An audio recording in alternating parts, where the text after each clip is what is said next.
Dictation 100 शब्द प्रति minute. 5 second बाद शुरू। वस्तुओं और सेवाओं की बढ़ती कीमतों के मद्देनजर निर्वाचन आयोग का चुनाव खर्च बढ़ाने का फैसला उचित कहा जा सकता है। हर चुनाव से पहले निर्वाचन आयोग चुनाव खर्च का अनुमान भी लगाता है। उसी के अनुसार खर्च सीमा तय करता है। 5 राज्यों में होने वाले विधानसभा चुनावों के मद्देनजर निर्वाचन आयोग ने विधानसभा प्रत्याशी के लिए खर्च सीमा 28 लाख रुपए से बढ़ाकर 40 लाख रुपए कर दी है। इसी तरह लोकसभा के लिए 95 लाख रुपए तय किया गया है। नियम के मुताबिक कोई भी प्रत्याशी तय सीमा से अधिक पैसा चुनाव पर खर्च नहीं कर सकता। इसके लिए प्रत्याशियों को बाकायदा अपने खर्च का प्रमाण भी जमा कराना पड़ता है। उसके जमा कराए प्रमाण और खर्च संबंधी दावों की जांच भी की जाती है। अगर निर्वाचन आयोग को लगता है कि कोई प्रत्याशी तय सीमा से अधिक खर्च कर रहा है तो उसे नोटिस भी जारी करता है। मगर हकीकत यह भी है कि अब तक इसके लिए किसी को दंडित नहीं किया गया है। फिर यह भी छिपी बात नहीं कि गिने चुने ऐसे प्रत्याशी होंगे जो निर्वाचन आयोग द्वारा तय सीमा में धन खर्च करते हैं। ये वही लोग होते हैं जिनके पास पैसे नहीं होते, वरना आजकल ग्राम पंचायत जैसे मामूली चुनावों में भी कई प्रत्याशी 40 लाख से अधिक रुपए खर्च कर देते हैं।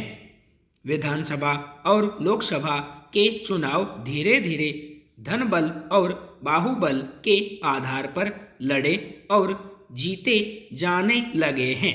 इस तरह इन चुनावों में पानी की तरह पैसा बहाया जाने लगा है। मतदाताओं को लुभाने के लिए महंगे उपहार देने की परंपरा धड़ल्ले से चल निकली है। नगदी बांटने का भी खूब चलन है। हर चुनाव में निर्वाचन आयोग बड़े पैमाने पर नगदी, शराब, महंगे उपहार आदि की जब्ती करता है। इसके अलावा प्रचार सामग्री के रूप में आकर्षक पोस्टर, बड़े बड़े बैनर और संचार माध्यमों में महंगे विज्ञापन पर अकूत पैसा खर्च किया जाता है। अब तो अपने पक्ष में खबरें छापने या बनी बनाई खबरें छापने के लिए पैसे देने का चलन भी सुनने को मिलता रहता है। ऐसे में निर्वाचन आयोग की तय सीमा के बावजूद प्रत्याशी चुनाव में कितना पैसा खर्च करता होगा, इसका ठीक ठीक अंदाजा लगाना मुश्किल बना रहता है। दरअसल निर्वाचन आयोग ने प्रत्याशियों के लिए तो खर्च सीमा तय कर रखी है, पर पार्टियों के लिए कोई सीमा तय नहीं की है। इसकी आड़ लेकर प्रत्याशी अपना बहुत सारा खर्च पार्टी के हिस्से में दिखा देते हैं। यह भी छिपी बात नहीं कि जो राजनीतिक दल चंदे के मामले में जितना संपन्न है, उसका प्रत्याशी अपने चुनाव में उतना ही अधिक पैसे खर्च करता है।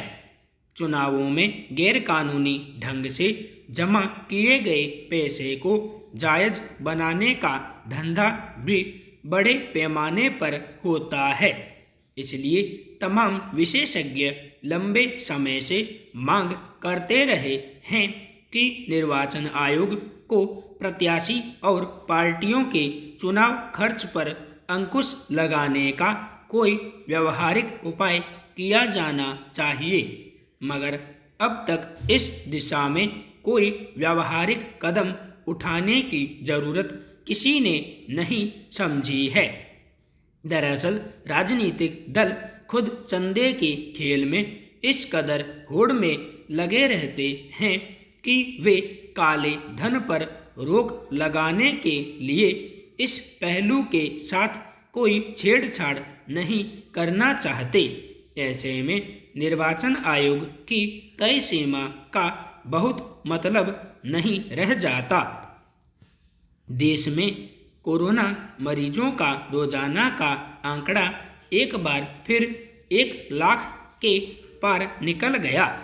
ओमिक्रॉन के मामले भी तेजी से बढ़ रहे हैं, लेकिन इन सब के बीच एक और बात है जिसने चिंता बढ़ा दी है। वह यह कि अब बड़ी संख्या में हमारे चिकित्साकर्मी भी संक्रमित हो रहे हैं। महाराष्ट्र में इसी हफ्ते 400 के लगभग रेजिडेंट डॉक्टर संक्रमित हो गए। देश के प्रमुख चिकित्सा संस्थानों में गिने जाने वाले चंडीगढ़ के पीजीआई में 196 चिकित्साकर्मी संक्रमित मिले। कोलकाता के नेशनल मेडिकल कॉलेज अस्पताल में 200 से ज़्यादा डॉक्टर संक्रमण की चपेट में आ गए, जबकि पूरे महानगर में यह आंकड़ा 400 के आसपास बताया गया है। बिहार के नालंदा जिले के मेडिकल कॉलेज में अस्पताल में कई डॉक्टर और छात्र संक्रमित हो गए। ऐसी ही हालत देश दूसरे अस्पतालों और मेडिकल कॉलेजों में है। हालात जिस तरह से बिगड़ रहे हैं उसे देखते हुए अगर ये आंकड़े और बढ़ते जाएं तो हैरानी नहीं होगी। इस बात से कोई इनकार नहीं कर सकता कि कोरोना के भयावह दौर में सबसे ज़्यादा चिकित्साकर्मी ही जूझे हैं। संक्रमितों के सबसे ज़्यादा संपर्क में आने का जोखिम भी इन्हीं को उठाना पड़ता है।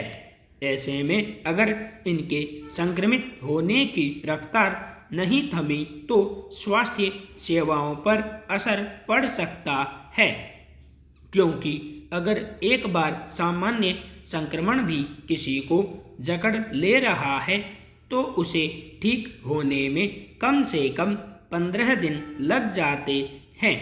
यदि हालत ज़्यादा खराब हो जाए तो और वक्त या महीने भी लग जाते हैं।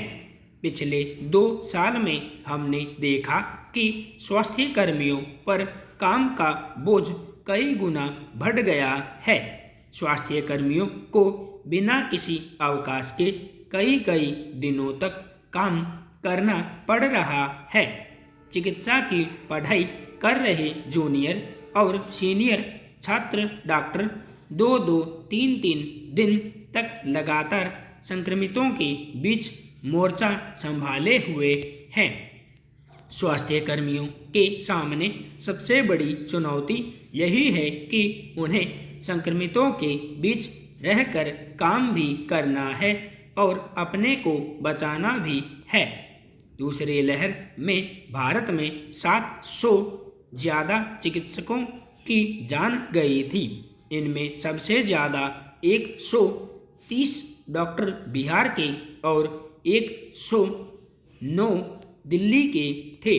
उत्तर प्रदेश में भी 80 के आसपास डॉक्टर कोरोना संक्रमण के कारण मारे गए थे।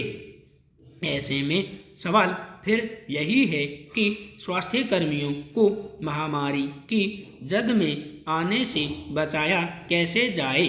देश में पिछले साल जनवरी में जब टीकाकरण कार्यक्रम शुरू हुआ था तब सबसे पहले टीका स्वास्थ्य कर्मियों को ही दिया था। उसके पीछे मकसद यही था कि इन्हें संक्रमितों के बीच रहकर काम करना है। इसलिए इन्हें विषाणु से प्रतिरक्षा देना सबसे ज़रूरी है।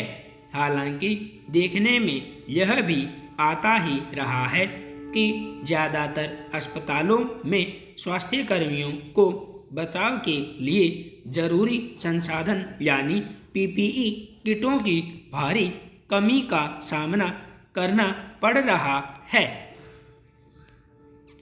संपूर्ण विराम।